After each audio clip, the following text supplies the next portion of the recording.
Europe 1. Le grand direct des médias avec Guillaume Janton. Et comme promis, c'est l'heure de notre spéciale série télé. À l'heure où les feuilletons envahissent de plus en plus nos écrans, on va répondre à toutes vos questions sur les séries du moment. Et pour ce faire, j'accueille l'homme qui exerce le métier le plus génial au monde puisqu'il est payé pour regarder des séries en mangeant des chips. Bonjour Alain Carazé. Oui, non mais je ne mange pas de chips. C'est fini ça, c'était avant. Vous allez donc répondre à toutes les questions de nos auditeurs au 39 21 standard d'Europe 1. Et on commence tout de suite avec une question de Guillaume Dumont. Bonjour Guillaume. Oui, bonjour. En fait, moi j'avais une question sur Prison Break. Avoir une nouvelle saison. Alors on vous entend pas très bien Guillaume, vous aviez une question sur Prison Break, c'est ça ? Oui, en fait j'ai entendu qu'il allait avoir une nouvelle saison et je voulais savoir qu'est-ce qui allait se passer dans cette saison et quand est-ce qu'on pourra découvrir ça en France. Alors, il y a en effet une nouvelle saison de Prison Break, ce qui peut paraître extrêmement curieux, puisque dans la dernière saison diffusée il y a quelques années, l'un des personnages principaux mourait, tout de même. Principaux mouraient. Là, il n'est pas mort. Voilà. Il n'est pas vraiment mort en fait. Il n'est pas mort du tout, même. Ouais. En effet, il y a une nouvelle saison de Prison Break. Ça s'appelle Prison Break Resurrection, si je ne me trompe pas. Mais pas du tout, non, c'est Prison Break. Tout court, c'est le même producteur et c'est toujours avec Wentworth Miller et avec Dominic Purcell. Donc les mêmes acteurs, les mêmes héros. Acteurs, le même créateur. C'est une suite de la série. Ça sera sur M6. C'est en cours de diffusion aux États-Unis. Ça marche bien ? Et ça marche moyennement. C'est pas vraiment le gros succès de l'année, mais ça marche moyennement. Je ne peux rien vous dire tout simplement parce que je n'ai pas encore eu la curiosité de le voir. C'est vous dire si je suis super motivé par ça. Et ça sera sur M6 bientôt. Ça pourrait même être dans les mois qui viennent parce que les chaînes de télévision françaises se rendent bien compte qu'il faut qu'elles diffusent les séries le plus vite possible si elles ne veulent pas être grillées par le téléchargement pirate. Justement, vous dites que vous n'êtes pas super motivé, Alain Carazé. Est-ce que c'est une bonne idée de relancer les séries 8 ans après comme ça ? Est-ce que c'est pas trop long ? Tout dépend. Quand il s'agit de X-Files, avec Chris Carter et avec David Duchovny et Gillian Anderson qui va connaître encore une nouvelle saison des épisodes. Une série culte, oui, X-Files. C'est une bonne idée parce que c'est le créateur, parce que déjà le concept de base le permet. Quand c'est une série qui déjà, il y a 10 ans, commençait à s'essouffler fortement, comme c'est le cas avec Prison Break. Tout le monde se souvient, la première saison était formidable, mais les saisons 2, 3 et 4 étaient quand même assez minables. On se demande franchement à quoi ça sert, si ce n'est un petit peu à essayer de faire marcher le tiroir caisse un petit peu plus, quoi. Le retour de Prison Break, ce sera donc bientôt sur M6. Alain Carazé répond à toutes vos questions au 39 21 standard d'Europe 1 et nous sommes en ligne avec Jean. Bonjour Jean. Ainsi qu'à toute l'équipe. Oui, bonjour Jean. Vous aviez une question sur la série Bates Motel. Oui, donc en fait, est-il prévu d'autres saisons à venir, sachant que la saison 5 va sortir et que l'acteur principal a tué sa mère dans la saison 4 ? Merci du spoiler. Pour ceux qui ne l'ont pas vu, mais bien logiquement, la saison 5 sera la dernière. Puisque Bates Motel, comme vous n'êtes pas censé l'ignorer, est un petit peu le préquel du film Psychose, et qu'on arrivera à la fin de la saison 5 un peu au niveau du film Psychose. Pas sans dire beaucoup plus, mais enfin, grosso modo, on sera à ce niveau-là. Donc l'histoire ne pourra pas trop aller au-delà, et donc a priori la saison 5, qui est actuellement diffusée aux États-Unis, si je ne me trompe, et qui sera très certainement diffusée sur 13e rue en France, va bientôt débouler, mais sera la dernière. Ce sera donc sur 13e rue, qui est une chaîne plutôt confidentielle. Alain Carazé répond donc à toutes vos questions sur les séries télé au 39 21 et on est en ligne avec David. Bonjour David.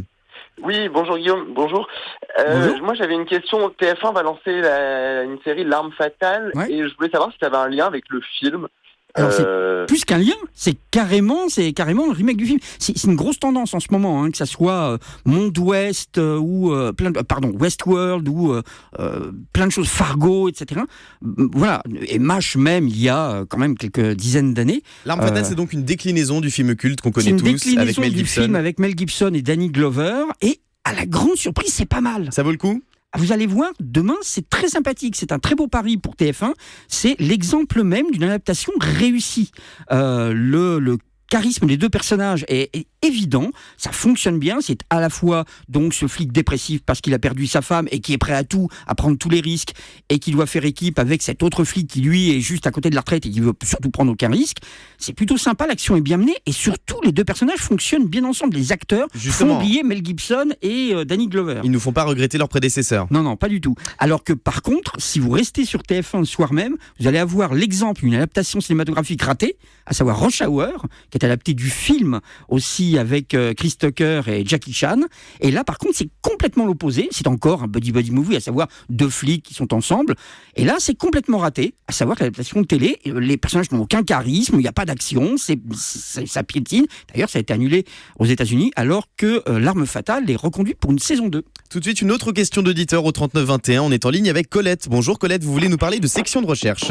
Oui, exactement. Exactement. Bonjour Guillaume, bonjour Julie. J'aurais voulu savoir pourquoi Christelle Labaude, qui jouait le rôle de Nadia, qui est une super actrice que j'adore, que tout le monde adore d'ailleurs, elle n'apparaît plus dans le feuilleton. Et apparemment, j'ai vu que les scénaristes avaient changé depuis les 2 derniers épisodes, et c'est absolument nul. Alors, sur votre dernière remarque, c'est votre opinion, mais par contre, en ce qui concerne l'actrice, en fait, c'est elle qui n'a pas souhaité continuer son rôle, et donc les producteurs se sont dit, bon, bah écoutez, on arrête avec le personnage, on va pas changer le personnage et le remplacer par une autre actrice, donc le personnage disparaît, parce que c'est l'actrice elle-même, d'après ce qu'on croit savoir, qui a souhaité arrêter. Donc voilà, ça se produit assez souvent, hein. Il y a de nombreux acteurs, actrices qui, au bout de quelques années dans une série, voient que le personnage n'évolue pas, ne progresse pas, ils se disent « j'arrête là ». Et puis il y en a d'autres qui continuent année après année. Merci Colette de nous avoir appelé au 3921 Standard d'Europe 1. Notre spéciale série continue et vous êtes très nombreux à nous poser des questions également sur le Facebook du Grand Direct, avec cette question d'Axel pour vous Alain Carazé. Pourquoi Dallas 2012 a aussi été arrêté sur HD1, la petite sœur de TF1? Elle était diffusée le matin et a été stoppée net, c'était il y a 3 semaines. Alors Axel, j'ai une mauvaise nouvelle pour vous. Non seulement c'est arrêté sur HD1, mais ça s'est aussi arrêté aux États-Unis il y a quand même assez longtemps. C'était un gros flop. Ça a été un flop. Non, la première saison a plutôt bien marché et la seconde saison n'a pas fonctionné du tout. Peut-être parce que justement Larry Hagman était décédé et que c'était un petit peu le champ du signe de la série. Donc HD1 a tenté de rediffuser, parce que c'était une rediffusion, cette nouvelle version de Dallas. Et puis malheureusement, enfin je dis malheureusement, si HD1 l'a supprimé même le matin, c'est que l'audience ne fonctionnait pas. Je n'ai que cette solution-là. Alain Carazé, il y a un phénomène dont je voulais vous parler avec les séries. De plus en plus de séries sont programmées très tard sur TF1. Night Shift, par exemple, à 22h40, Believe à 23h25 ou encore Player à minuit et quart. Pourquoi si tard ? Et c'est pas fini, hein. À partir du 9 mai, vous allez avoir une série qui s'appelle Battle Creek à 1h15 du matin. Ah oui, donc il faudra veiller jusqu'à 3h pour voir la fin des épisodes. Complètement, une série qui est co-créée par le créateur de Breaking Bad et de Dr House.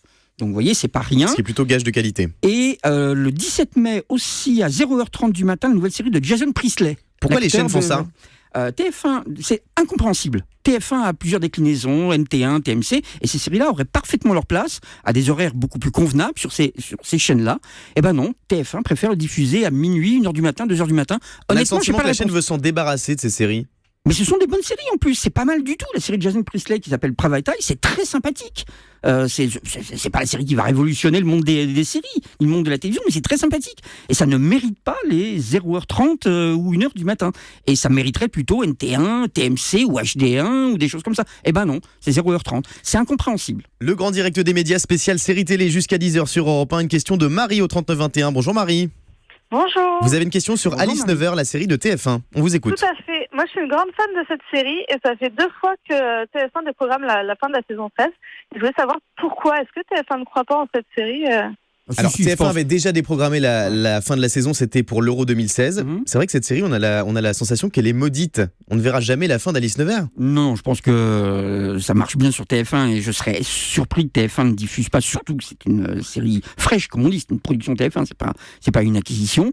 Je pense que c'est... Honnêtement, j'ai pas la réponse, là, j'ai pas appelé TF1 là, quelques secondes avant votre appel pour le savoir, donc je pense que c'est beaucoup plus une question de planning et de choses comme ça, et qu'ils se réservent de diffuser l'épisode pour un peu plus tard, là où ils vont peut-être optimiser justement cette diffusion et en faire un véritable événement. Ça se fait beaucoup maintenant, hein. On garde les derniers épisodes d'une saison pour le début de la saison prochaine, donc on fait attendre les gens un an de plus, quoi. Merci beaucoup Marie de nous avoir appelé au 3921 Standard d'Europe 1. On va prendre tout de suite Joël. Bonjour Joël. Bonjour. Vous aviez une question pour Alain Carazé, on vous écoute. Oui, je voulais vous demander pourquoi quand des séries sont rediffusées, les épisodes ne sont jamais dans l'ordre. Alors tout dépend. S'il s'agit d'une série, on va dire, dans laquelle chaque épisode est un petit peu séparé des autres, une enquête policière, par exemple, comme New York Unité Spéciale ou des choses comme ça, les chaînes se disent, bon, à quoi bon les diffuser dans l'ordre ? On n'a pas besoin d'avoir un suivi de l'histoire pour comprendre les épisodes. Exactement, voire même les créateurs et les producteurs disent, vous pouvez diffuser ça dans n'importe quel ordre, donc voilà, c'est utile. Par contre, c'est une série à suivre, on parlait de Prison Break tout à l'heure, ou Twin Peaks qui va arriver, si vous divisez dans le désordre, là, c'est pas possible. Ou Colony qu'on a vu il y a peu de temps sur TF1. Et donc là, généralement, les rediffusions se font dans l'ordre. Et vous remarquez qu'il y a d'ailleurs beaucoup moins de rediffusion de ces séries à suivre sur la plupart des chaînes de télévision, justement parce que c'est à suivre et parce que ça demande aux gens de rester sans arrêt devant leur écran tel jour, telle heure. Et ça colle pas avec le replay et tout ça. Ça marche beaucoup moins maintenant. Merci beaucoup Joël pour votre appel. Le grand direct des médias spécial série ce matin. Nous sommes avec notre expert Alain Carazé.